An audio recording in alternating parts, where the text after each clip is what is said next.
Hello viewers, welcome back to my channel আস্থা tutorial home. আমার কিছু কাজের জন্য আমি তোমাদের জন্য অনেকদিন হলো ভিডিওটা আপলোডিং করতে পারিনি এবং আমাদের এখানে কিছু সক্রিয় ছাত্রছাত্রী না থাকার জন্য আমার এই ভিডিওটা ছাড়া কিছুদিন জন্য বন্ধ ছিল।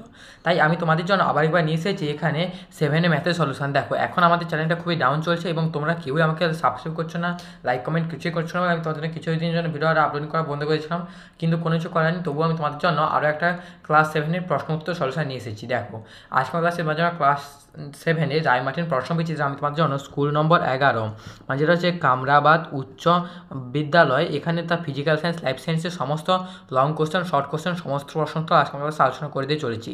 তাই তোমাদের জন্য ক্লাসটি খুব গুরুত্বপূর্ণ হতে চলেছে। তাই তোমরা প্লিজ ক্লাসটি সম্পূর্ণ দেখবে এবং অবশ্যই লাইক করে দেবে এবং প্লিজ তোমরা অবশ্যই আমাদের চ্যানেলকে সাবস্ক্রাইব করে দেবে, কারণ আমাদের চ্যানেল খুবই ডাউন চলছে। তাই মাঝে প্রার্থনা করবো অবশ্যই আমাদের চ্যানেলটিকে সাবস্ক্রাইব করে দেবে। চলো শুরু করা যাক ফিজিক্যাল সায়েন্সের একের দাগ থেকে। সঠিক উত্তরটি নির্বাচন করো। প্রথম প্রশ্নটা হচ্ছে বাল্বের চিহ্ন। এই চিহ্নটি হলো এটা হবে বাল্বের প্রতীক। দ্বিতীয় প্রশ্ন, প্রদত্ত বিকল্পগুলোর মধ্যে চৌম্বক পদার্থ হলো অপশান বি দাগের উত্তর নিকেল হচ্ছে এখানে আমাদের চৌম্বক পদার্থ। তৃতীয় প্রশ্ন, ইট তৈরিতে ব্যবহৃত হয় অপশান বি দাগের উত্তর তাপ শক্তি। আইভি দাগের তড়িৎ চুম্বক ব্যবহৃত হয় না অপশান ডি দাগের উত্তর ঘরের বাল্বে। পঞ্চম প্রশ্ন কী ছিল, প্রদত্ত বিকল্পগুলির মধ্যে তড়িতে কুপরিবাহী পদার্থটি হলো অপশান সি দাগের উত্তর কাঠ। দুয়ের দাগে দেওয়া ছিল যে শূন্যস্থান পূরণ করো। প্রথম প্রশ্ন দেওয়া ছিল যে প্রাকৃতিক চুম্বক হলো ড্যাশ পাথর, উত্তরটা হবে ম্যাগনেটাইট পাথর। দ্বিতীয় প্রশ্ন, সৌরশক্তি হলো ড্যাশ শক্তি, উত্তরটা হবে অপ্রচলিত শক্তি। তৃতীয় প্রশ্ন, আকর্ষণের পূর্বে ড্যাশ ঘটে, উত্তরটা হবে আবেশ ঘটে। আইভি দাগে প্রশ্ন দেওয়া ছিল যে চুম্বকে আকর্ষণ ক্ষমতা সব থেকে বেশি থাকে, চুম্বকে আকর্ষণ ক্ষমতা সবসময় বেশি থাকে দুই প্রান্তে এবং মাঝখান সব থেকে কম থাকে। পঞ্চম প্রশ্ন, চুম্বকিত স্ট্রিপ ড্যাশ থাকে, উত্তরটা হবে ফ্রিজের দরজায় থাকে চুম্বকিত স্ট্রিপ। এরপরে আরও শর্ট কোশ্চেন আছে তিনের দাগে, এক কথায় উত্তর দাও। প্রথম প্রশ্ন, একটি অস্থায়ী চুম্বকের নাম লেখো, উত্তরটা হবে তড়িৎ চুম্বক। এরপরে দ্বিতীয় প্রশ্ন দেওয়া ছিল যে সুইচ অফ অবস্থায় বর্তনীটির চিত্র অঙ্কন করো। চলো তোমাদের আমি এই প্রশ্নের উত্তরটা দেখিয়ে দিচ্ছি। দেখো, বর্তনী বন্ধ হওয়া মানে কি, সুইচ অফ অবস্থায়, এইটা হচ্ছে তার চিত্র নাম্বার 12 যেটা, এটা হচ্ছে তার চিত্র। এরপর দেখো কি দেওয়া ছিল পরে প্রশ্ন, এখানে তৃতীয় প্রশ্ন দেওয়া ছিল যে এলইডির সম্পূর্ণ নাম কি। দেখো, লাইট ইমিটিং ডায়োড হচ্ছে এলইডির সম্পূর্ণ নাম। এরপর চলো যাওয়া যাক লাইফ সায়েন্সে। এরপর দেখো কি দেওয়া ছিল, লাইফ সায়েন্স একের দাগে সঠিক উত্তরটি নির্বাচন করো। প্রথম প্রশ্ন, অস্থানিক মূল দেখা যায় অপশান বি দাগে উত্তর ধান গাছে। দ্বিতীয় প্রশ্ন, জবা ফুলের স্তবকের সংখ্যা অপশান সি দাগে উত্তর 4টি। এরপর তৃতীয় প্রশ্ন, বীজ তৈরি হয় ফুলের যে অংশ থেকে, উত্তর অপশান সি দাগে উত্তর ডিম্বক থেকে ফুলের বীজ তৈরি করা হয়। দুয়ের দাগে শূন্যস্থান পূরণ করো। প্রথম প্রশ্ন দেওয়া ছিল আমের বীজ ড্যাশটি বীজপত্র থাকে, উত্তরটা এখানে দেখো 2 লিখে দেওয়া আছে, মানে 2টি বীজপত্র থাকে। দ্বিতীয় প্রশ্ন, অভিশ্রবণের জন্য ড্যাশ পর্দার প্রয়োজন হয়, উত্তরটা এখানে লিখে দেওয়া আছে অর্ধবেদ্য পর্দার প্রয়োজন হয়। তিনের দাগে একটি বাক্যে বা শব্দে উত্তর দাও। প্রথম প্রশ্ন, রূপান্তরিত কাণ্ড দেখা যায় কোন উদ্ভিদে, উত্তরটা হবে আলুতে রূপান্তরিত কাণ্ড দেখা যায়। দ্বিতীয় প্রশ্ন, ফুলে কোন স্তবক কীট পতঙ্গকে আকর্ষণ করে, উত্তরটা হবে দলমণ্ডল। তৃতীয় প্রশ্ন, মৃদভেদী অঙ্কুরোদ্গম কী। চলো এই প্রশ্নের উত্তরটা তোমাদের আমি দেখে দিচ্ছি।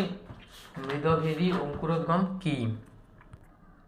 দেখো, মৃদভেদী অঙ্কুরোদ্গম বা এপিজিয়াল জার্মিনেশন কাকে বলে। দেখো, মৃদভেদী অঙ্কুরোদ্গম যে অঙ্কুরোদ্গমের বীজের বীজপত্র বীজতক ফাটিয়ে মাটি ভেদ করে উপরে উঠে আসে তাকে মৃদভেদী অঙ্কুরোদ্গম বলা হয়।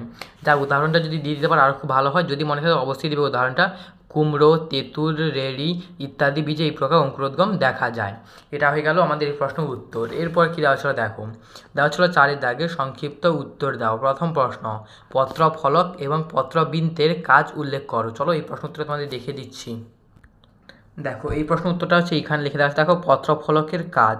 দেখো, এখানে পত্রফলকে অনেকগুলো কাজ দেওয়া আছে। প্রথম হচ্ছে কি, পত্রফলকে ক্লোরোফিল থাকায় খাদ্য তৈরি করতে পারে, তাই পাতাকে গাছের রান্নাঘর বলা হয়। দ্বিতীয়, পত্রফলকে থাকা পত্ররন্ধ্র জলীয় বাষ্প ত্যাগ করে এবং গ্যাসীয় পদার্থের বিনিময়ে সাহায্য করে। তৃতীয় পয়েন্ট হচ্ছে, পত্রফলকে অবস্থিত শিরার মধ্যে জল এবং খনিজ লবণ এবং উৎপন্ন খাদ্য সমস্ত পাতায় ছড়িয়ে পড়ে। পত্রফলকের কাজ। আর কী ছিল, পত্রবৃন্তের কাজ। পত্রবৃন্তের কাজ দেখো কী আছে। প্রথম কাজ, পত্রবৃন্ত পত্রফলকের ভার বহন করে। আর দ্বিতীয় হচ্ছে, পত্রবৃন্তের মধ্য দিয়ে জল এবং খনিজ লবণ পাতায় পৌঁছয়। এখানে তোমাদের 2টো পয়েন্ট দিলেও চলবে। এরপরে কী দেওয়া ছিল, দেখো এরপরে এটা হচ্ছিল তো প্রথম প্রশ্ন। দ্বিতীয় প্রশ্ন কী দেওয়া ছিল, দেখো দেওয়া ছিল যে বীজের অঙ্কুরোদ্গমের জন্য কী কী শর্তের প্রয়োজন হয় এবং ব্যাপনের একটি উদাহরণ দাও।